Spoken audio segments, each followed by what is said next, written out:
In December 1938, Otto Hahn and Fritz Strassmann at the Kaiser Wilhelm Institute in Berlin bombarded uranium with slow neutrons and found barium among the products. They could not explain it. Hahn wrote to Lise Meitner, who had fled to Sweden months earlier after the annexation of Austria. Meitner and her nephew, Otto Robert Frisch, during a walk in the snow near Kungälv, worked out that the uranium nucleus had split, releasing immense energy. They calculated each fission released about 200 megaelectronvolts. Frisch, recalling the division of biological cells, named the process fission. In January 1939, he confirmed the phenomenon experimentally. Meitner and Frisch published their findings in Nature in February, providing the physical explanation for Hahn and Strassmann's results. The discovery overturned long-held assumptions of nuclear physics and opened the possibility of a chain reaction. Hahn would later be awarded the 1944 Nobel Prize in Chemistry for the discovery, while Meitner was not included. The idea of a nuclear chain reaction had been conceived earlier by Leo Szilard in 1933 after reading Ernest Rutherford dismiss atomic energy as moonshine. Szilard realized that if neutrons could trigger reactions that released more neutrons, a self-sustaining chain could occur. He filed a patent in 1934, assigning it to the British Admiralty for secrecy. At the time, no known element could support such a reaction. The discovery of fission in uranium changed that. In early 1939, Niels Bohr brought news of fission to the United States. At the Fifth Washington Conference on Theoretical Physics, Enrico Fermi and others quickly verified the results. John Dunning at Columbia University confirmed that fission released additional neutrons, a necessary condition for a chain reaction. The implications were immediate. If a chain reaction could be sustained, it might yield either energy or weapons. Szilard, now in the United States, feared Nazi Germany might pursue such a weapon. He discussed this with Eugene Wigner and Edward Teller. They decided to alert President Franklin D. Roosevelt. Wigner suggested approaching Albert Einstein, who had connections to the Belgian royal family and could warn about uranium supplies in the Belgian Congo. Einstein, vacationing on Long Island, agreed. On July 12, 1939, Szilard and Wigner drove to meet him. Einstein dictated a letter in German, warning of the possibility of atomic bombs. Wigner wrote it down. A second attempt was made on August 2 with Edward Teller driving. Einstein dictated a revised letter in German, which was translated into English by a stenographer at Columbia University. The letter warned that a single bomb might destroy a port and surrounding area, and noted Germany had halted uranium exports from Czechoslovakia. The letter was signed and sent to economist Alexander Sachs, who had access to Roosevelt. Due to the outbreak of World War II, Sachs delayed delivery. On October 11, 1939, he presented the letter to the president, reading it aloud. Roosevelt was initially skeptical. Sachs told the story of Napoleon dismissing Robert Fulton's steamship. The next morning, Roosevelt asked, "Alex, what you are after is to see that the Nazis don't blow us up." He ordered action. Roosevelt established the Advisory Committee on Uranium, chaired by Lyman Briggs of the National Bureau of Standards, with Army and Navy representatives. The committee met on October 21, 1939. It authorized $6,000 for uranium and graphite purchases. Scientists, including Szilard, Fermi, and Teller, attended, though Einstein declined. The committee acknowledged the theoretical possibility of an atomic bomb but remained cautious. At Columbia University, Fermi and Szilard experimented with neutron moderation. They found hydrogen in water captured too many neutrons, so Szilard proposed carbon as a moderator. They began building a pile using graphite and uranium. Meanwhile, Alfred Neer at Minnesota produced enriched uranium samples. In February 1940, Dunning's team confirmed that uranium-235, not uranium-238, was primarily responsible for fission with slow neutrons. In Britain, George Paget Thompson and Mark Oliphant explored uranium research. Oliphant assigned the task to Rudolf Peierls and Otto Frisch, German refugees ineligible for radar work. Peierls calculated that a sphere of pure uranium-235 might sustain a chain reaction with a critical mass far below previous estimates. Frisch confirmed the result. They wrote the Frisch-Peierls Memorandum in March 1940, estimating a bomb could be made with less than 10 kilograms of uranium-235. The memorandum shocked British officials. Oliphant delivered it to Henry Tizard. The MOD committee was formed to investigate. It concluded that a uranium bomb was feasible, with a critical mass of about 11 kilograms and a yield equivalent to 1,800 tons of TNT. The report, completed in July 1941, recommended urgent development. Britain began its atomic program, code-named Tube Alloys. The MOD findings were shared with the United States through the Tizard mission. Vannevar Bush, leading the Office of Scientific Research and Development, absorbed the Uranium Committee into the NDRC and later the OSRD. The S-1 section coordinated early research. By 1942, it became clear that the project required industrial scale. The OSRD recommended transferring responsibility to the Army. The S1 Executive Committee, formed in June 1942, oversaw the transition. It included Bush, James Conant, and other scientists. They coordinated research on isotope separation, reactor design, and bomb physics. The committee recognized that uranium-235 and plutonium were both viable fissile materials. The work was fragmented across universities, but the need for centralization was evident. The Army Corps of Engineers was chosen to manage the effort. In June 1942, the Manhattan Engineer District was established. Its initial purpose was to acquire land, build facilities, and coordinate security. The S1 Executive Committee remained advisory, but the Army now held authority. The project would soon expand into a vast industrial enterprise. The discovery of fission began as a scientific inquiry. It became a wartime imperative. The scientists who uncovered it did not foresee its immediate use as a weapon. Yet once the possibility was clear, the path forward was shaped by fear, urgency, and the belief that the bomb might end the war. The decision to pursue it was made not in a single moment, but through a series of choices by individuals who believed they were acting to prevent greater catastrophe.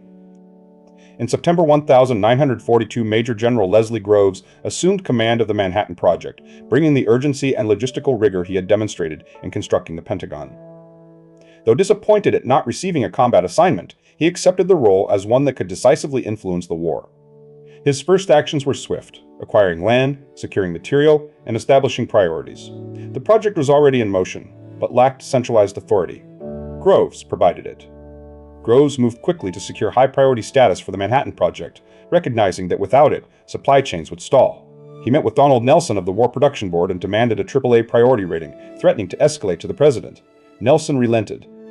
Though the rating was initially used sparingly, Groves understood that only top-tier access to materials and transport would keep the project on track. The project's scale was staggering. By 1942, it was clear that billions of dollars and tens of thousands of workers would be needed before any weapon could be built. Over 80% of the budget was committed to constructing production facilities before it was known which method of isotope separation would succeed. The gamble was immense. Vast industrial plants were being built on theoretical promise. One of Groves' first decisions was to acquire land in Tennessee for what would become the Clinton Engineer Works. After inspecting the site, steps were taken to condemn the land. Protests and legal challenges were overruled, and by mid-November, U.S. Marshals were posting notices to vacate on farmhouse doors. The site at Oak Ridge was chosen for its isolation, access to power from the Tennessee Valley Authority, and proximity to rail and water. Construction began in November 1942. The area would house facilities for electromagnetic separation, gaseous diffusion, and thermal diffusion, three competing methods to enrich uranium. The ultimate cost of land acquisition was about $2.6 million, roughly $47 per acre. Parallel to Oak Ridge, plans advanced for a secret laboratory to design the bomb. Arthur Compton had recommended J. Robert Oppenheimer, despite his lack of Nobel Prize or administrative experience. Oppenheimer had deep theoretical knowledge and had coordinated early bomb physics discussions. Groves met him in Chicago in October 1942, and after a long conversation on a train, became convinced he was the right choice. Oppenheimer's associations raised security concerns. His brother Frank, his wife Kitty, and his former lover Jean Tatlock had ties to the Communist Party. Many scientists questioned whether he could be trusted. Groves, however, judged that Oppenheimer's intellect and drive outweighed the risks. He personally waived standard clearance procedures and issued Oppenheimer's security clearance on 20 July 1943. The laboratory would be located in New Mexico. Oppenheimer suggested the Los Alamos Ranch School, a site he knew from personal visits. In October 1942, Groves and Oppenheimer toured the area, ultimately selecting the site for its isolation and natural beauty. The federal government acquired 54,000 acres, including Forest Service land, with minimal compensation to some residents. Construction at Los Alamos began in December 1942. The initial estimate was $300,000 and completion by March 1943, but costs quickly escalated. By November 1943, over $7 million had been spent. Housing was built for scientists and their families, though conditions were basic. The population grew from hundreds to nearly 10,000 by 1946. Oppenheimer's leadership style was unconventional. He fostered open discussion among scientists, encouraging collaboration across disciplines. He held daily meetings in his office, engaging each researcher on their work. His ability to grasp complex problems across physics, chemistry, and engineering made him central to the project's progress, even as his past associations remained under surveillance. The British contribution to the project was significant, though initially hesitant. The tube alloys program had preceded the American effort, but lacked resources. After the Quebec Agreement in August 1943, British scientists joined the Manhattan Project. James Chadwick was among those who contributed, particularly in advancing collaboration on bomb design. The Combined Development Trust, chaired by Groves, secured uranium from the Belgian Congo. In 1944, it purchased 3.44 million pounds of uranium oxide ore. To avoid involving the Treasury Secretary, a special unregulated account was used to hold project funds. This ensured uninterrupted procurement, even as global supply chains were strained by war. At Los Alamos, early designs focused on a gun-type device using plutonium, called ThinNAN. But in April 1944, scientists discovered that reactor-bred plutonium contained too much plutonium-240, causing spontaneous fission. This would lead to pre-detonation.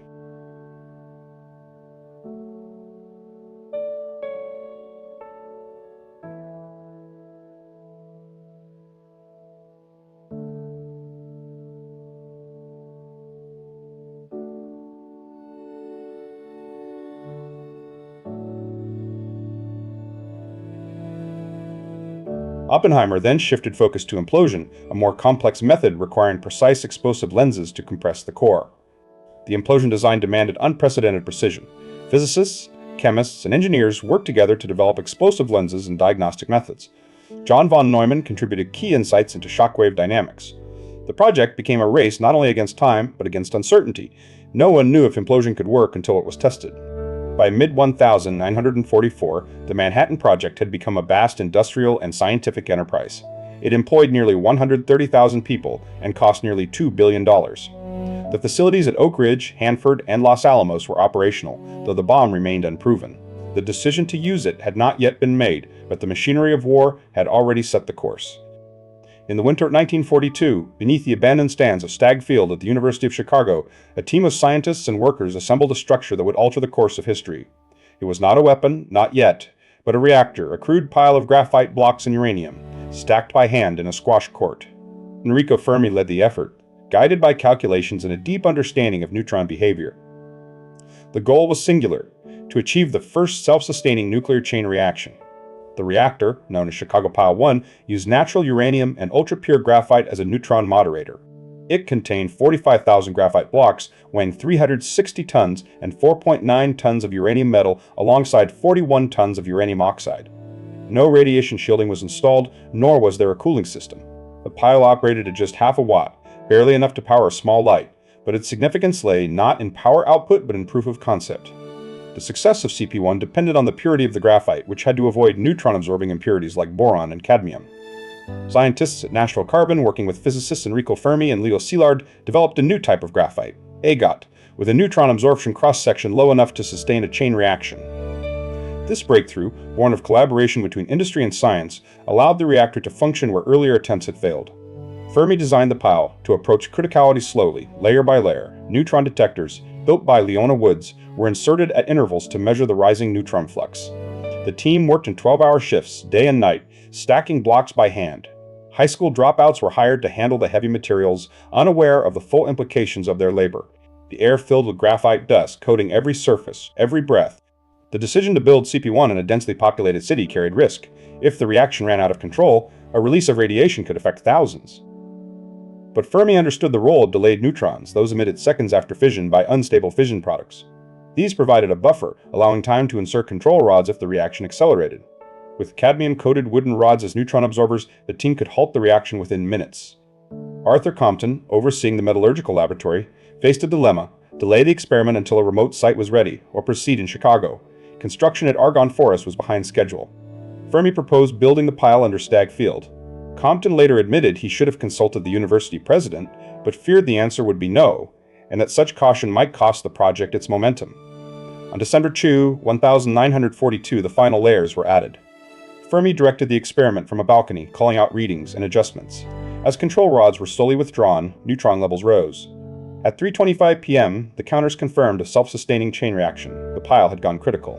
No explosion, no flash, just a steady rise in neutron count, recorded on paper. Fermi turned to a colleague and said, "The Italian navigator has landed in the New World." The success of CP1 proved that a controlled chain reaction was possible. It demonstrated that graphite could serve as an effective moderator and that criticality could be achieved with natural uranium. This was not a bomb, nor did it produce plutonium, but it opened the door to reactors that could breed fissile material. The Allies now knew they could build a reactor, and from that, a weapon. The implications were immediate. If the United States could achieve this, so might Nazi Germany. The fear that drove Szilard and Einstein to write their 1939 letter to Roosevelt now had concrete basis. The Manhattan Project was no longer theoretical. The chain reaction proved feasibility, but it also deepened the moral weight of what was to come. Scientists had crossed a threshold, not with a blast, but with silence. CP1 operated for only a few weeks. By February 1943, it was dismantled and moved to Argonne Forest, where it became CP2 enclosed in concrete shielding. The original site was eventually demolished. A memorial now marks the spot, a quiet quadrangle on the University of Chicago campus. The pile itself was buried, but its legacy was irreversible. The team included physicists, chemists, and engineers, Leo Szilard, Herbert Anderson, Walter Zinn, George Weil, and others, many of whom had fled Europe or whose families faced persecution. Their work was driven by urgency, by fear of what the Nazis might achieve, and by a belief that controlling the chain reaction could shorten a war already consuming millions. But they also understood that they were unlocking forces beyond human scale. No one at the experiment site knew the full scope of what they had begun. The workers who stacked graphite, the students who monitored detectors, they were part of a machine larger than any one person. The pile was a beginning, not an end. It proved that chain reactions could be controlled, but it did not prove they could be weaponized.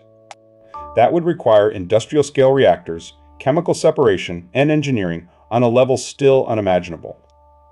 The graphite used in CP1 was produced through new industrial processes, developed in secret. Workers at National Carbon applied thermal purification techniques to eliminate boron, a neutron poison. These methods were born of necessity, refined under wartime pressure. The material that made the pile possible was not just scientific insight, but industrial labor, unseen, uncredited, and essential. Radiation safety was rudimentary. There were no shielding walls, no containment. Workers relied on quartz fiber dosimeters and film badges to track exposure. The health risks of neutron radiation and fission products were poorly understood. Plutonium, soon to be produced in larger reactors, was already known to be a bone seeker, like radium, posing long-term danger to those who handled it. The success of CP1 did not resolve the question of whether to build a bomb, it only confirmed that it could be done. The decision to use such a weapon remained with political and military leaders, operating under uncertainty. The scientists had opened the door. The world outside would decide what walked through it.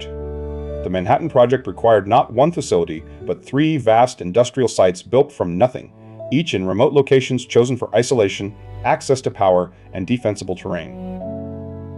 Oak Ridge, Hanford, and Los Alamos were carved out of farmland, desert, and forest, their construction beginning before the science was certain. The project's scale was unprecedented, demanding cities, roads, and reactors in places where no infrastructure existed, all under conditions of absolute secrecy and wartime urgency. Land acquisition began swiftly through eminent domain, often with only weeks' notice to families who had lived on the land for generations. In East Tennessee, over 1,000 families were displaced from farms in the Oak Ridge area, many of them having already been moved once before for the Tennessee Valley Authority's dams. Some received eviction notices nailed to their doors, while others learned from their children returning from school with messages from the principal. The government took possession of 56,000 acres in Tennessee, 428,000 acres in Washington, and secured additional land in New Mexico. The process was rapid and uncompromising, justified by national security, but it caused deep hardship. Residents were given minimal compensation, and relocation assistance was scarce. Some landowners protested, petitioning Congress and holding meetings to challenge the appraisals, but their appeals were ultimately dismissed. At Oak Ridge, construction began before the scientific processes were fully understood. The site was chosen for its access to power from the Tennessee Valley Authority and its isolation, yet it required immediate housing for tens of thousands of workers. The Army Corps of Engineers built barracks, hutments, and trailer camps, segregated by race, with black workers housed in one-room shacks in Gamble Valley, far from the main facilities. The workforce at Oak Ridge peaked at 80,000, most of whom had no idea what they were building. They were told only that their work was vital to the war effort. Security was strict, badges were required, mail was censored, and the town was surrounded by guard towers and fences. Yet the community grew rapidly, with schools, theaters, and cafeterias serving a population that would reach 75,000 by 1945. Hanford was selected for its access to the Columbia River and high-voltage power lines from Grand Coulee Dam. The site spanned over 500 square miles of shrub-steppe desert, with space for reactors, separation plants, and a buffer zone. Nearly 1,500 residents of Hanford, White Bluffs, and surrounding settlements were relocated, along with members of the Yakima, Nez Perce, Umatilla, and Wanapum peoples who had lived in the area for thousands of years. The Wanapum people, who had never been placed on a reservation, were denied access to traditional fishing grounds at White Bluffs. They were allowed temporary passes to fish, but these were later revoked for security reasons. Native American graves were to be respected, but it would be 15 years before the Wanapum could return to mark their burial sites. The displacement was not only physical, but cultural. Construction at Hanford employed up to 45,000 workers, including women and African Americans who lived in segregated barracks and trailer camps. The work proceeded at an extraordinary pace, with 554 buildings erected, including 3 nuclear reactors and 3 plutonium processing plants. The B reactor, the first full-scale plutonium production reactor, went critical in September 1944 and produced its first plutonium 2 months later. Los Alamos was established on the site of a former boys' school in New Mexico, chosen for its isolation and accessibility. The laboratory, known as Project Y, was directed by J. Robert Oppenheimer, who assembled a team of physicists, engineers, and technicians to design the bombs. The town remained a secret, with a post office box in Santa Fe as its only address. The Los Alamos Laboratory brought together some of the most prominent scientists of the era, many of whom were unaware of the full scope of the project until they arrived. Housing was basic, with dormitories and small homes for families, and life was governed by strict security protocols.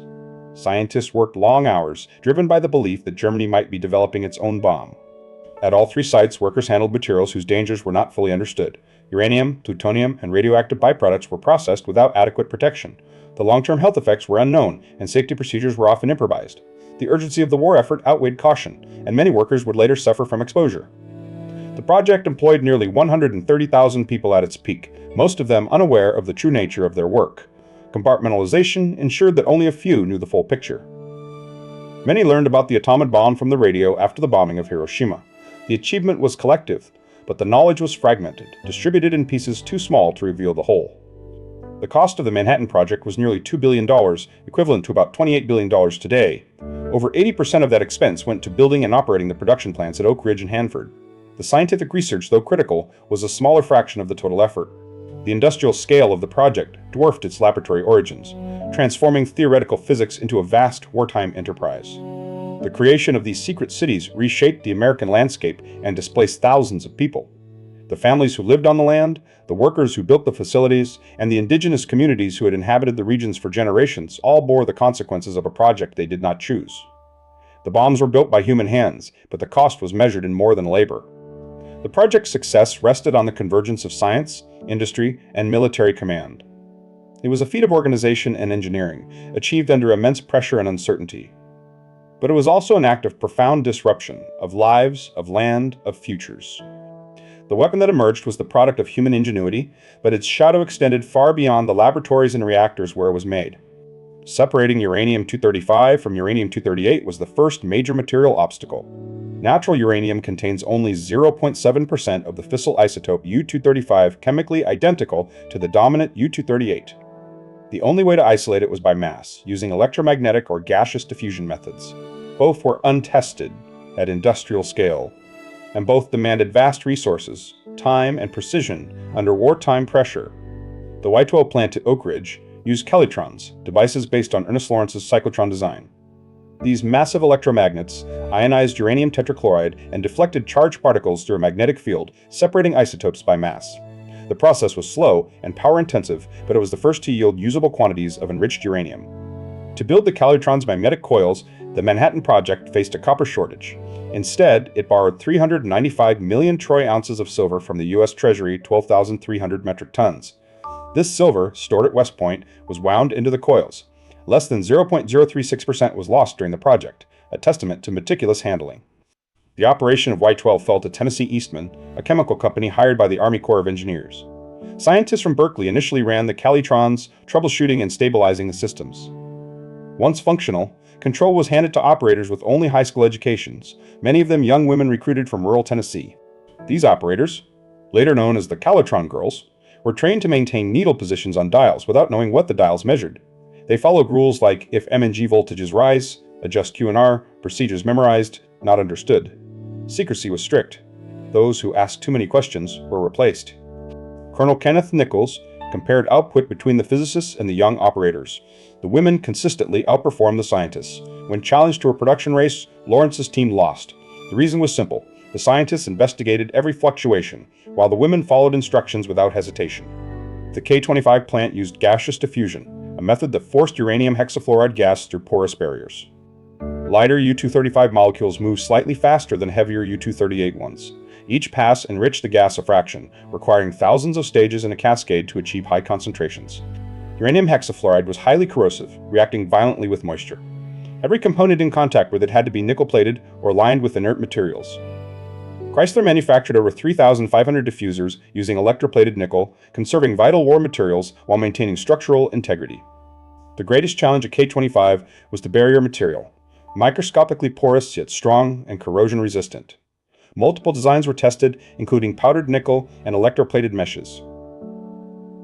The final solution emerged from researchers at Bakelite Corporation, working in secrecy under Union Carbide. Pumps with a gaseous diffusion system had to compress dense, corrosive gas without leakage. Alice Chalmers built a new factory to produce them, guided by a design from Elliott Company. The pumps operated at high pressure, requiring cooling and sealing systems to prevent uranium hexafluoride from escaping.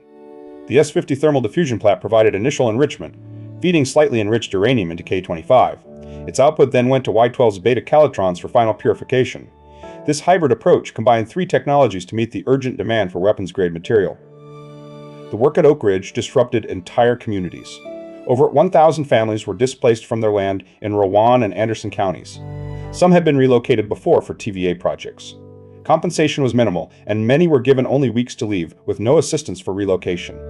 Black workers at Oak Ridge were housed in segregated hutments in Gamble Valley, while white workers lived in better conditions. The site employed up to 50,000 production workers and 75,000 construction laborers. The town itself was built from scratch, a secret city hidden in the Tennessee hills.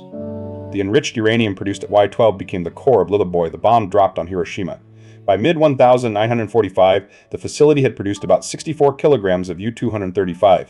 This material was transported under military guard, its destination unknown to most of the workers who had spent years refining it. When the bomb was used, many of the Calotron girls learned what they had helped to build. Some felt relief that the war might end sooner. Others later questioned the morality of their role.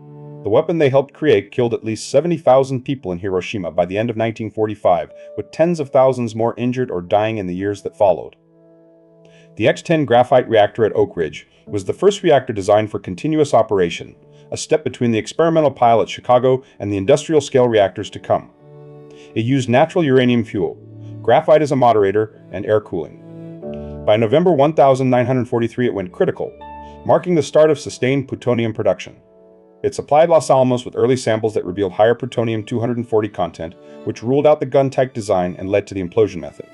At Oak Ridge, the reactor operated around the clock, with weekly shutdowns for refueling. Fuel slugs were manually loaded into horizontal channels and pushed through to the far end, where they fell into a water pool for cooling. After weeks of decay, they were moved to the chemical separation plant.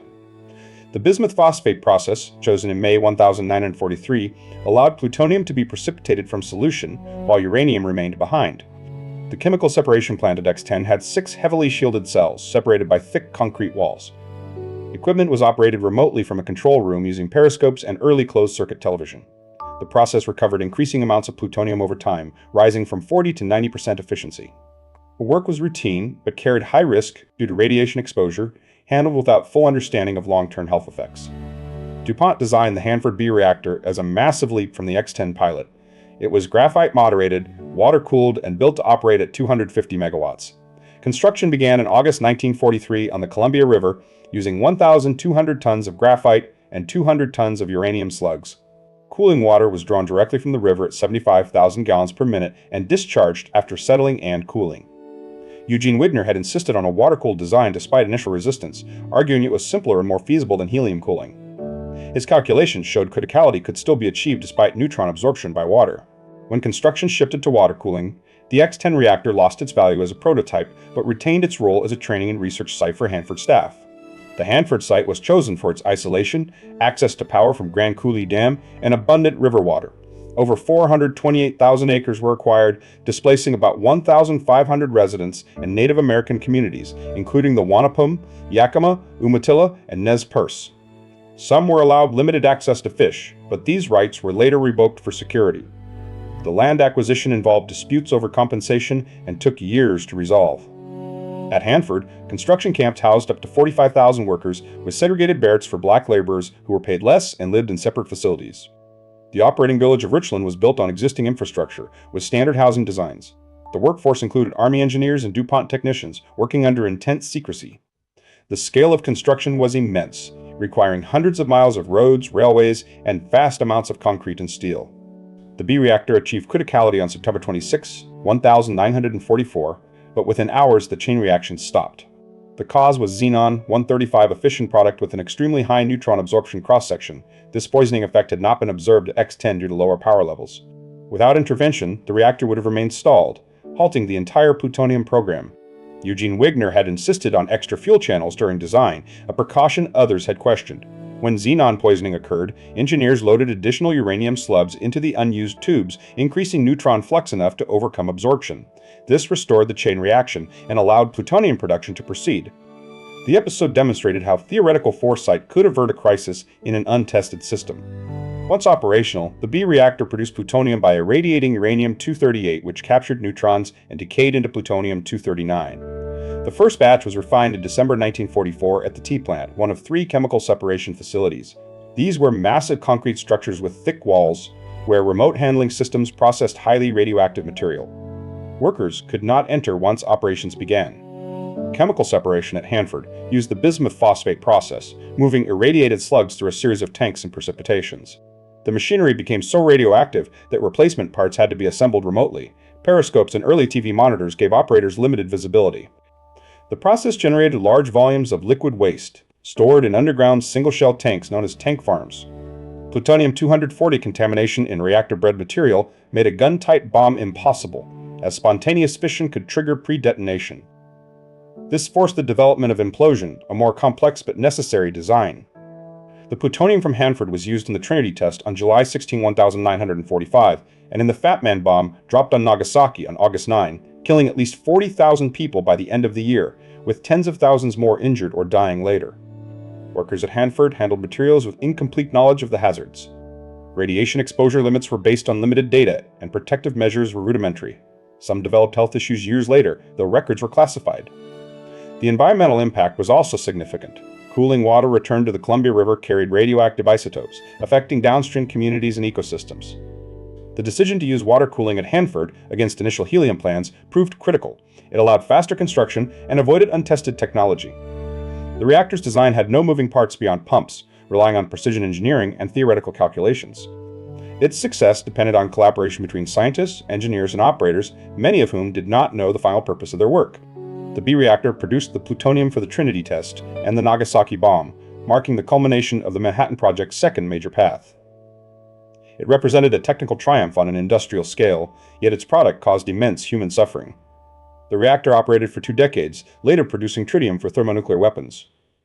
In 2008, it was designated a National Historic Landmark, preserving a site of both scientific achievement and profound consequence. Los Alamos Laboratory, known as Project Y, was established in 1943 on the isolated Pajarito Plateau in northern New Mexico, a site chosen for its remoteness and security. Operated by the University of California in partnership with the U.S. Army, it brought together scientists to design and build atomic bombs under J. Robert Oppenheimer's direction. The laboratory occupied former buildings of the Los Alamos Ranch School, where theoretical physicists, chemists, and engineers worked in secrecy to solve the immense challenges of nuclear weapon design. Initial efforts focused on a gun-type plutonium weapon called Thin Man, modeled after the uranium-based design later used in Hiroshima.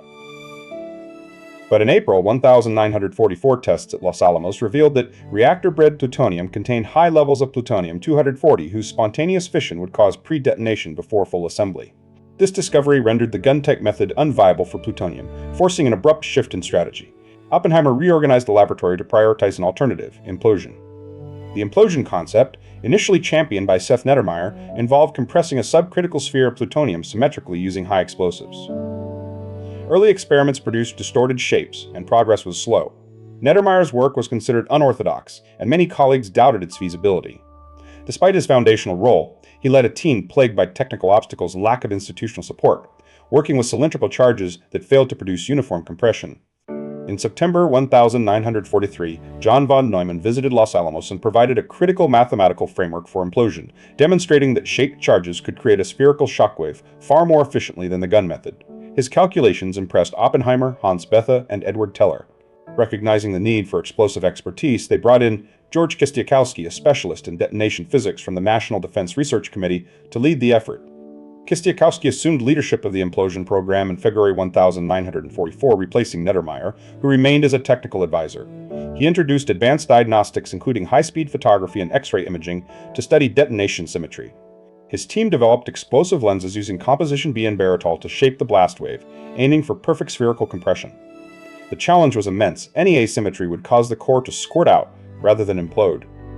The British mission contributed vital expertise to the Manhattan Project, including scientists such as James Tuck, Geoffrey Taylor, and Klaus Fuchs. Tuck proposed the concept of explosive lenses, while Taylor provided hydrodynamic analysis. The mission was led by James Chadwick, and its members held key roles across divisions. Their collaboration helped refine implosion design, though unknown to most. Fuchs was passing detailed information to Soviet intelligence. Klaus Fuchs, a German-born theoretical physicist and refugee in Britain, joined the Los Alamos Theoretical Physics Division in August 1944 under Hans Bethe. He worked extensively on implosion dynamics, calculating compression efficiency and critical mass requirements. Over several months, he transmitted classified details of the Fat Man design to the Soviet Union through a courier network. His motivation stemmed from a belief that nuclear monopoly posed a greater danger than proliferation. Theodore Hall, an 18-year-old American physicist recruited from Harvard, also provided implosion design details to Soviet intelligence. Assigned to study plutonium purification and implosion symmetry, he became concerned about U.S. post-war intentions, particularly after hearing General Groves suggest the bomb's real target was the Soviet Union. In October 1944, he delivered a written report to a Soviet contact in New York, initiating a separate espionage channel. Richard Feynman arrived at Los Alamos in 1943, recruited at age 25 for his exceptional ability in theoretical physics. He worked on neutron diffusion and computation, developing efficient methods for solving complex equations. Known for his irreverent humor, he also famously cracked safes containing classified documents, exposing security flaws. His personal life was marked by grief. His wife, Arlene, was dying of tuberculosis. Arlene Greenbaum, Feynman's wife, was hospitalized in Albuquerque, where he visited her regularly despite security restrictions. He wrote her frequent letters filled with love, scientific musings, and coded messages to bypass censors. She died on June 16, 1945 days before the Trinity test. Feynman later described his emotional numbness during the explosion, a response he attributed to the suppression of his grief. The water boiler, an aqueous homogeneous reactor built at Los Alamos, became operational in 1943 as the third reactor in the world. It used enriched uranium to study neutron behavior and provided data crucial for bomb design. Though small in scale, it enabled real-time measurements of chain reactions. Chemists and metallurgists at the lab also developed methods to purify and cast plutonium, a metal previously existing only in microscopic amounts. By mid-1944, the implosion design had become the sole viable path for a plutonium bomb. The Fat Man device required a perfectly synchronized detonation of 32 explosive lenses surrounding a plutonium core. The complexity was unprecedented. Timing discrepancies of microseconds could ruin the implosion. Teams worked in shifts to perfect the lenses, the detonators, and the diagnostic systems, knowing that failure meant the weapon would fizzle. The Trinity test on July 16, 1945 at Alamogordo, New Mexico, was the first detonation of a nuclear device, a Fat Man prototype using plutonium. The explosion yielded about 21 kilotons of TNT, confirming the implosion method worked. Observers included Oppenheimer, Kistiakowsky, and Feynman. The success meant that 2 atomic bombs, 1 uranium gun type, 1 plutonium implosion, were now deployable, with Nagasaki targeted for the latter. The decision to use the bombs on Japanese cities was made under the belief that they would end the war swiftly and save lives. Oppenheimer, Groves, and the interim committee advised President Truman that demonstration or withholding was too risky. At Los Alamos, some scientists, including Joseph Rotblat, had resigned on moral grounds. Others, like Bohr and Szilard, urged international control. These objections were recorded but overruled. After the war, Los Alamos continued weapons research, supporting the 1946 Operation Crossroads tests at Bikini Atoll. Kistiakowsky, who had led the implosion effort, later opposed nuclear proliferation and protested the Vietnam War. Nettermeyer, the original implosion advocate, expressed guilt over the bomb's consequences. Fuchs and Hall were eventually identified as spies, their disclosures accelerating the Soviet nuclear program. The laboratory became the Los Alamos Scientific Laboratory in 1947. On July 16, 1945, at 5:29 a.m. Mountain War time, the Trinity test detonated an implosion-designed plutonium device in the Jornada del Muerto Desert, 35 miles southeast of Socorro, New Mexico. The explosion released energy equivalent to 25 kilotons of TNT, with a margin of error of plus or minus 2 kilotons. The site had been part of the Alamogordo bombing and gunnery range and was renamed White Sands Proving Ground 1 week prior. No evacuation of nearby residents was conducted, despite the presence of nearly 500,000 people within 150 miles. The implosion design required testing because of its complexity. Unlike the gun-type device used in Little Boy, which was considered reliable enough to deploy without a full-scale test, the Fat Man design depended on precisely synchronized high explosives to compress a plutonium core. Plutonium-240 contamination made spontaneous fission likely, risking a fizzle if the chain reaction began too early.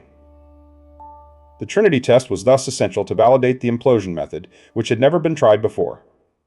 The gun-type design did not face this issue with uranium-235. The code-name Trinity was assigned by J. Robert Oppenheimer, director of the Los Alamos Laboratory. Its origin is uncertain, though Oppenheimer later cited a poem by John Donne, "Batter My Heart, Free-Person God," as an inspiration. In a 1962 letter, he confirmed he chose the name but said the reason was not clear, though Donne's work was on his mind. The name may have also served to avoid attention, as Trinities was common in geographical names across the American West. Kenneth Bainbridge led the test's planning and execution, organizing 7 subgroups to handle logistics, instrumentation, meteorology, and safety. The base camp housed 160 personnel initially, expanding to 250 workers by July 1945. On the day of the test, 425 people were present, including Oppenheimer, Groves, Fermi, Betha, Teller, and Chadwick. Lieutenant Harold Bush commanded the security detachment, which had grown from 12 to 125 men. Morale was maintained with movies, games, and improved food, despite alkaline well water and harsh desert conditions. Jumbo, a 214-ton steel containment vessel, was built to recover plutonium in case of a fizzle. Designed to hold the bomb in a sealed chamber, it was transported by special rail to Polk, New Mexico, then towed 25 miles across the desert. By the time it arrived, confidence in the implosion design had increased, and Oppenheimer believed there would be enough plutonium for a second test if needed. Using Jumbo would interfere with data collection, so it was not placed around the device. Instead, it was hoisted onto a tower 800 yards from ground zero. A rehearsal test known as the 100-ton test was conducted on May 7, 1945, using 108 tons of high explosive spiked with radioactive material. The blast was visible from 60 miles away, but the shock was weak at the base camp. The test confirmed instrumentation function and revealed logistical needs: more vehicles, better roads, buried telephone lines, and improved communication. It also showed that dust from vehicles could interfere with measurements, leading to 20 miles of road being sealed. The early detonation of 0.25 seconds disrupted split-second experiments. The bomb, called the Gadget, used a solid plutonium-gallium core known as a Christie pit, after physicist Robert F. Christie.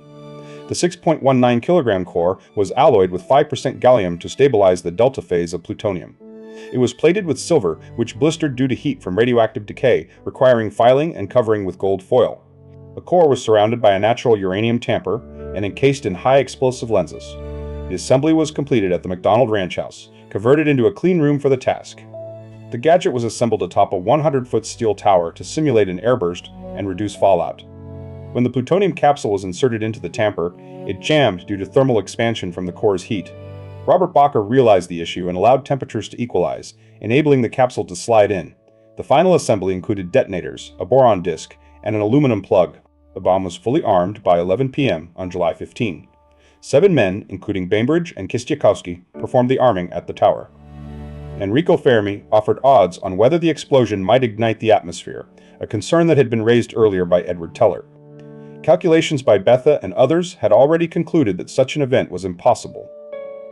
The idea originated in theoretical discussions at Los Alamos in 1942, when Teller speculated about nitrogen fusion in the air.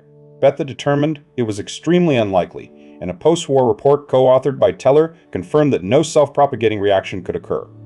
The concern was taken seriously enough to be reviewed, but the scientific consensus was clear. Observers were stationed at bunkers 10,000 yards away, including Oppenheimer, Groves, and Fermi. The detonation occurred at 5:29 a.m., producing a flash of light visible for hundreds of miles. The shockwave arrived 40 seconds later. Bainbridge later said, "Now we are all sons of bitches."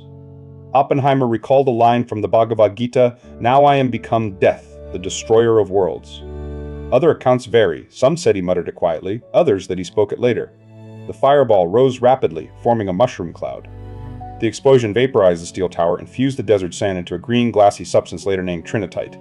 The crater was approximately 1.4 meters deep and 790 meters wide. Radiation levels were high enough that entry was restricted for days. Herbert Anderson used a lead-lined Sherman tank to collect samples. Fallout spread northeast, with detectable radiation recorded over 100 miles away. Colonel Stafford Warren later recommended that future tests be conducted at least 150 miles from populated areas. Scientists and military leaders have placed bets on the yield, with guesses ranging from 0 to 45 kilotons. Some believed the device might fizzle, others feared an uncontrolled chain reaction. The actual yield was estimated at 25 kilotons within the predicted range. Instruments recorded blast, thermal, and radiation effects. The data confirmed the implosion design worked, validating the Fat Man bomb later dropped on Nagasaki. The success relieved fears of a dud, but also confirmed the weapon's devastating power. The test was conducted without evacuating nearby residents, though 160 men under Major T.O. Palmer were on standby to assist with evacuation if needed. They had vehicles, food, and supplies for 450 people for 2 days. Groves had warned New Mexico Governor John Dempsey that martial law might be required. The decision not to evacuate reflected both confidence in containment and the urgency of the schedule. Post-war radiation safety guidelines based partly on Trinity data would have mandated evacuation at such distances. Jumbo survived the explosion, though its tower was destroyed. The container was later used for conventional explosive tests and eventually destroyed in 1946 by 8 500-pound bombs placed inside it. The remains were left at the site. The destruction of Jumbo was controversial, and the authorization remains unclear. Its rusting skeleton was moved to the Trinity site parking lot in 1979, where it remains today as a relic of the test's cautious origins. The Trinity test marked the first use of a nuclear device, confirming the viability of the implosion design. It released energy equivalent to 25 kilotons of TNT and produced a large radioactive cloud. The success allowed the deployment of the Fat Man bomb on Nagasaki 3 weeks later. The test site became a National Historic Landmark in 1965. For the scientists present, the moment was one of profound ambivalence, relief that the design worked, and dread at what it enabled. The weapon had been proven, and the world had changed. The target committee for the atomic bombing selected cities with large urban populations and significant military infrastructure. The final targets were Hiroshima, Kokura, Niigata, and Nagasaki. Hiroshima was chosen as the primary target for the first mission due to its role as a major military headquarters and port, and because it had not yet been subjected to extensive conventional bombing, making it suitable for assessing the bomb's full impact. On 26 July 1945, the Allied leaders issued the Potsdam Declaration, calling for Japan's unconditional surrender and warning of prompt and utter destruction if the ultimatum was rejected. The declaration was drafted by the United States, the United Kingdom, and China, with the Soviet Union agreeing to join upon entering the war against Japan. It outlined terms including the occupation of Japanese territory, disarmament of the military, and the establishment of democratic institutions, but left unresolved the status of the emperor. The Japanese government did not formally accept the Potsdam Declaration. Prime Minister Kantaro Suzuki described the policy as mokusatsu, to kill with silence, a phrase interpreted by the Allies as rejection. While some Japanese officials, including Foreign Minister Shigenori Togo and Emperor Hirohito, believed the declaration might be acceptable in principle, they hoped for Soviet mediation to clarify the terms, particularly regarding the emperor's fate. The Soviet Union, however, had already committed to entering the war against Japan. On 6 August 1945, the B-29 superfortress Enola Gay took off from Tinian, carrying the uranium-based bomb known as Little Boy. Piloted by Colonel Paul Tibbets, the aircraft was accompanied by 2 observation planes. The bomb had not been tested, its gun-type design was considered reliable enough to deploy without a full-scale trial. Captain William S. Parsons armed the device in flight, a precaution against accidental detonation during takeoff. Little Boy detonated above Hiroshima at 8:15 a.m. local time, exploding with an energy equivalent to 15 kilotons of TNT. The fireball reached temperatures of several million degrees Celsius, generating a blast wave that destroyed buildings within a 1-mile radius. Fires spread across 4.4 square miles, fueled by debris and wooden structures.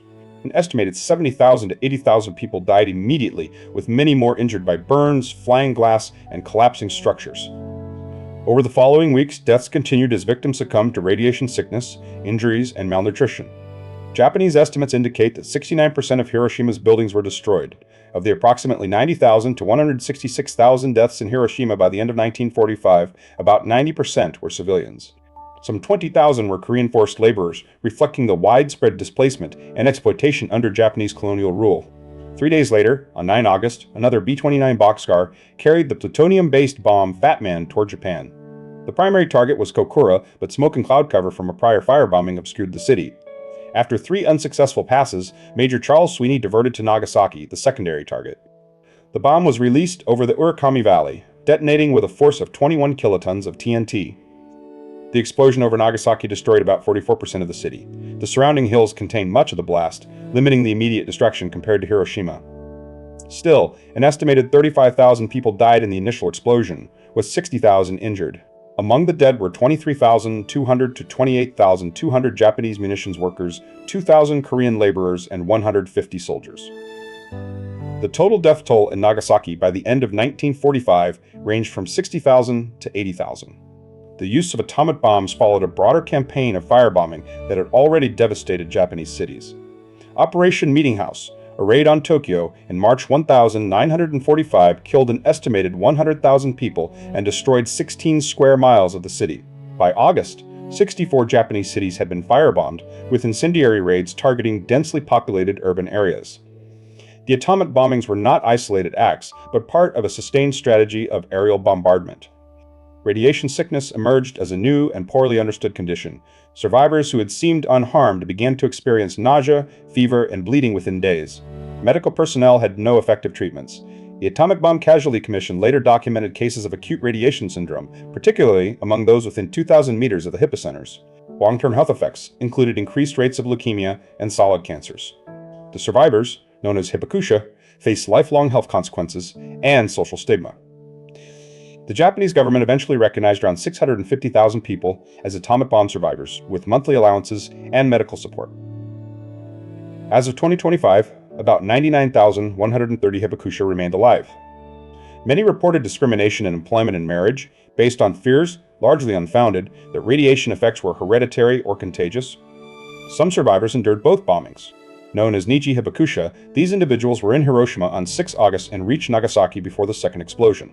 Tsutomu Yamaguchi, officially recognized in 2009, survived both blasts. He was 3 kilometers from the epicenter in Hiroshima, suffered burns, and arrived in Nagasaki just before the second bomb detonated. He died in 2010 of stomach cancer. On 15 August 1945, Emperor Hirohito announced Japan's surrender in a radio broadcast, the first time most Japanese citizens had heard his voice. The surrender followed the atomic bombings and the Soviet declaration of war against Japan, which began with the invasion of Manchuria on 8 August. The Japanese government signed the formal instrument of surrender on 2 September aboard the USS Missouri in Tokyo Bay. Scholars continue to debate whether the atomic bombings were necessary to end the war. Some argue they prevented a costly invasion of Japan, which could have led to millions of casualties on both sides. Others contend that Japan was already nearing collapse due to blockade, bombing, and the imminent Soviet entry into the war. The ethical and legal implications of targeting civilian populations remain unresolved. The decision to use atomic weapons was made under conditions of uncertainty.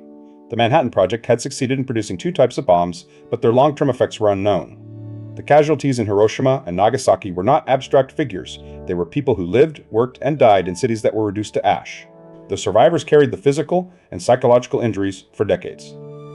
In June 1945, a group of nuclear physicists, led by James Franck, submitted a report urging that the atomic bomb not be used against Japan without prior demonstration.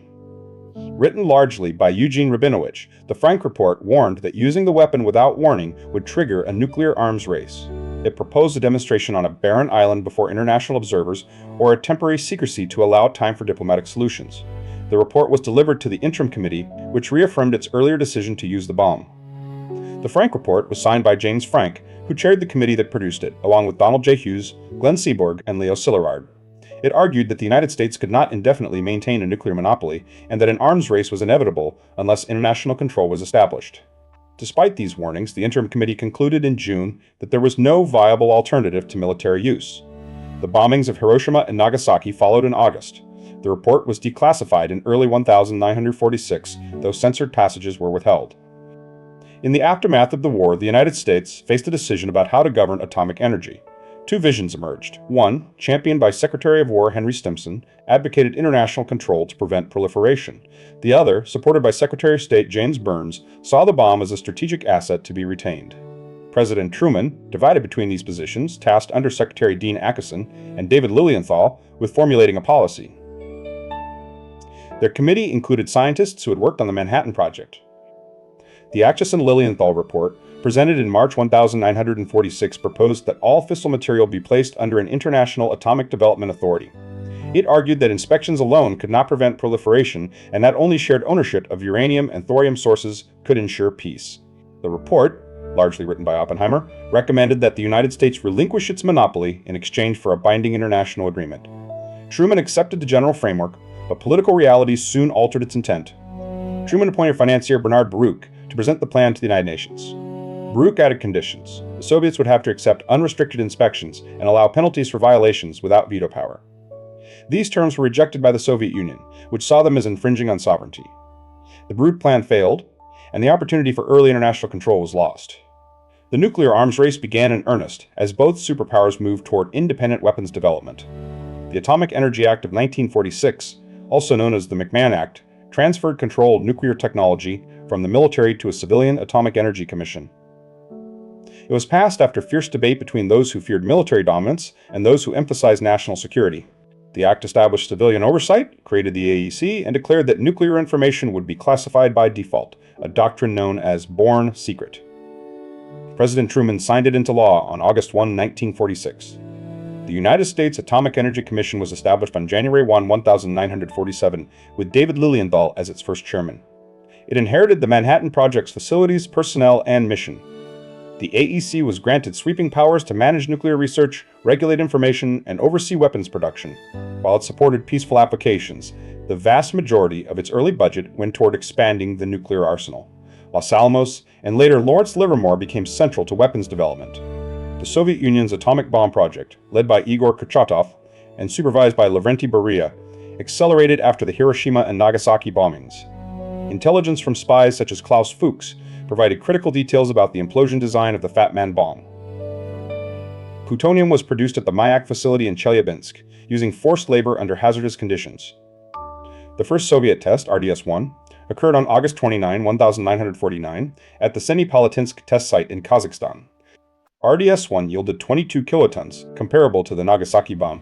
It was based on the American Fat Man design, which Soviet engineers replicated using espionage data. The test was detected 4 days later by a U.S. Air Force WB-29 flying near Alaska, which collected radioactive debris. President Truman announced the test on September 23, 1949, confirming that the Soviet Union had broken the U.S. nuclear monopoly. The announcement marked the beginning of the nuclear arms race. The Soviet test shocked U.S. policymakers, who had expected a delay until at least 1953. The detection confirmed that espionage had shortened the timeline. In response, pressure mounted to develop a hydrogen bomb, a thermonuclear weapon with vastly greater destructive potential. The AEC's General Advisory Committee, chaired by Oppenheimer, opposed the project on moral and strategic grounds. Oppenheimer argued that such a weapon was genocidal and that its development would accelerate global instability. Despite opposition, President Truman approved the hydrogen bomb program in January 1950. The decision was influenced by Cold War tensions, the fall of China to communism, and the Soviet test. The first U.S. thermonuclear test, IB Mike, was conducted on November 1, 1952, at Eniwetok Atoll. It yielded 10.4 megatons, vaporizing the island of Elugalab. The Soviet Union followed with its own thermonuclear device in August 1953, though not a true multi-stage bomb. The arms race had entered a new phase. J. Robert Oppenheimer, once the scientific leader of the Manhattan Project, became a vocal critic of the hydrogen bomb. His opposition, combined with past associations with communist figures, made him a target. In 1954, the Atomic Energy Commission initiated a security hearing to review his clearance. The proceedings focused on his 1943 failure to report the Chevalier incident promptly and his shifting accounts to FBI investigators. Oppenheimer maintained his loyalty, but acknowledged moral doubts about nuclear weapons. The hearing lasted 4 weeks and included testimony from colleagues and government officials. Louis Strauss, AEC chairman, led the effort to revoke Oppenheimer's clearance, citing concerns about judgment and associations. The panel concluded that Oppenheimer was loyal, but found his conduct posed a security risk. By a 2-to-1 vote, his Q clearance was revoked on June 29, 1954. He was effectively removed from government policy circles. The decision ended Oppenheimer's role as a public advisor and symbolized a shift in the relationship between scientists and the state. Dissent was no longer tolerated in nuclear policy. The reputations of those who testified against him, including Edward Teller, were later scrutinized. In 2022, the U.S. Department of Energy nullified the 1954 decision, calling it the result of a flawed process. Oppenheimer's legacy remained complex, a leader who helped build the bomb and then questioned its use. By 1955, Oppenheimer, once indispensable to the Manhattan Project, was removed from active roles. The institutions he helped create had outgrown his influence. The nuclear arms race continued, driven by intelligence, industrial capacity, and geopolitical fear. The weapons developed in this period would shape global strategy for decades, held in readiness by systems designed to deliver them across continents.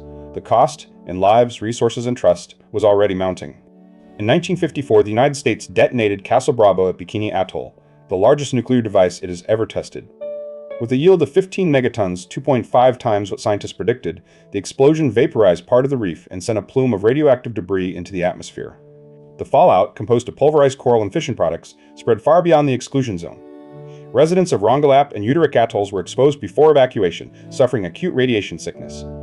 The Japanese fishing vessel Daigo Fukuryamaru was also contaminated, and its crew developed symptoms of radiation exposure, including the death of radioman Kuboyama Aikichi 6 months later.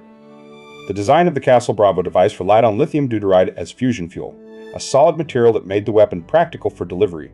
Scientists had assumed that lithium-7, the dominant isotope in the fuel, would be inert. Instead, it contributed significantly to the yield through unanticipated nuclear reactions. This miscalculation underscored the limits of predictive modeling in thermonuclear design.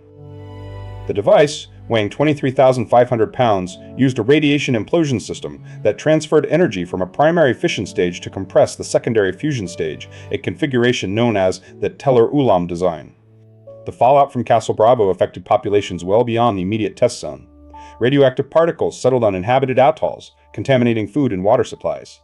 The U.S. military evacuated islanders after 3 days, but not before they had absorbed significant doses of radiation.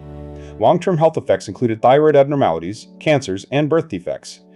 The incident sparked international condemnation and raised awareness about the global reach of atmospheric testing, particularly the dispersion of isotopes like iodine-131 and strontium-90 through wind and ocean currents. The term downwinders came to describe individuals exposed to nuclear fallout from atmospheric tests, particularly in the western United States. Communities in Nevada, Utah, Arizona, and New Mexico reported fallout resembling snow, settling on crops, livestock, and homes. Many were unaware of the risks, and government monitoring was limited. Oral histories from these regions document rising rates of thyroid disease, leukemia, and other cancers. The National Cancer Institute estimated in 1997 that fallout from the Nevada test site could lead to tens of thousands of thyroid cancer cases across the country. The Radiation Exposure Compensation Act, passed in 1990, provided financial compensation to individuals affected by nuclear testing and uranium mining.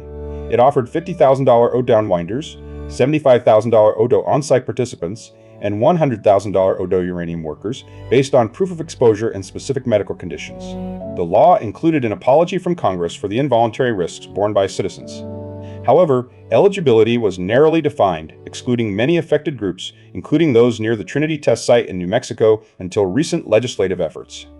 For decades, residents near the Trinity test site were excluded from compensation under the Radiation Exposure Compensation Act, despite evidence of exposure.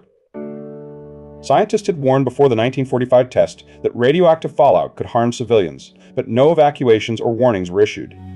In 2023, the U.S. Senate approved an amendment to include New Mexico downwinders, but the bill stalled in the House. On July 7, 2024, the law expired, halting new claims. It was reauthorized on July 3, 2025 with expanded eligibility. The Hanford site in Washington, established in 1943, became the largest plutonium production complex in the U.S. nuclear program. 9 reactors along the Columbia River produced material for over 60,000 weapons. Early safety practices were inadequate, leading to the release of radioactive isotopes into the air and river. Iodine-131, strontium-90, and other contaminants entered the food chain, contributing to elevated cancer rates in surrounding communities. The site is now one of the most contaminated places in the Western Hemisphere. Cleanup at Hanford began in the late 20th century and continues today, managed by the Department of Energy. The effort involves retrieving and treating radioactive waste stored in aging tanks, some of which have leaked. Over 10,000 workers are engaged in the project, which is projected to last decades and cost tens of billions of dollars. The Hanford Advisory Board, including local residents and tribal representatives, provides input on cleanup priorities. The site also hosts scientific research and the Columbia Generating Station, a commercial nuclear power plant. The legacy of uranium mining in the American Southwest also contributed to long-term health impacts. Miners, many of them Navajo, worked in poorly ventilated shafts, inhaling radon gas and dust. Lung cancer and pulmonary fibrosis became widespread. The Radiation Exposure Compensation Act included uranium workers, but many families struggled to claim benefits due to lack of documentation, particularly among Native American communities, who married without formal licenses. The Treaty on the Non-Proliferation of Nuclear Weapons, opened for signature in 1968, sought to limit the spread of nuclear weapons. It recognized 5 nuclear weapon states: the United States, Russia, the United Kingdom, France, and China, those that had tested devices before 1967. Other nations agreed not to acquire nuclear weapons in exchange for access to peaceful nuclear technology. The treaty was extended indefinitely in 1995, but 4 countries, India, Pakistan, Israel, and North Korea, either never joined or withdrew and developed nuclear arsenals. Despite the Non-Proliferation Treaty, nuclear weapons spread beyond the original 5 powers. India conducted its first test in 1974, Pakistan in 1998, and North Korea in 2006. Israel maintains a policy of deliberate ambiguity. The treaty's Article 6 calls for good faith negotiations toward disarmament, but progress has been limited. As of February 2021, the 5 recognized nuclear weapon states still held about 13,400 warheads between them. Critics argue that the failure to reduce arsenals undermines the treaty's credibility. The Manhattan Project National Historical Park was established in 2015, encompassing sites in Oak Ridge, Tennessee, Los Alamos, New Mexico, and Hanford, Washington. It was created through collaboration between the National Park Service and the Department of Energy. The park reserves key facilities, including the B reactor at Hanford and the X-10 graphite reactor at Oak Ridge. Interpretive programs allow visitors to tour restricted areas and learn about the project's scientific and social history. The transformation of former nuclear sites into public parks raises questions about memory and responsibility. At Los Alamos, visitors can see the gun site and V site assembly buildings, where bomb components were tested. At Oak Ridge, the Y-12 complex and K-25 site are accessible through guided tours. These locations, once shrouded in secrecy, now serve as educational spaces. Yet the park does not interpret the bombings of Hiroshima and Nagasaki in detail, focusing instead on the scientific and engineering achievements. The nuclear age produced both technological innovation and enduring contamination. Civilian nuclear power emerged from the same reactor designs developed for weapons, offering a source of low-carbon energy, but also generating long-lived radioactive waste. Accidents at 3 Mile Island, Chernobyl, and Fukushima highlighted the risks. Meanwhile, nuclear weapons remain in the arsenals of 9 countries. The global stockpile, though reduced from Cold War peaks, still holds destructive capacity far beyond any immediate military necessity. The decisions made during the Manhattan Project set in motion forces that continue to shape the world. The testing, contamination, and proliferation of nuclear weapons created a legacy of harm that spans generations. Compensation programs arrived decades late and still exclude many affected communities. The science that enabled the bomb also enabled medical and energy applications. The unresolved question, whether nuclear weapons can ever be fully disarmed, remains open, carried forward by those who lived through the fallout and those who inherit the consequences.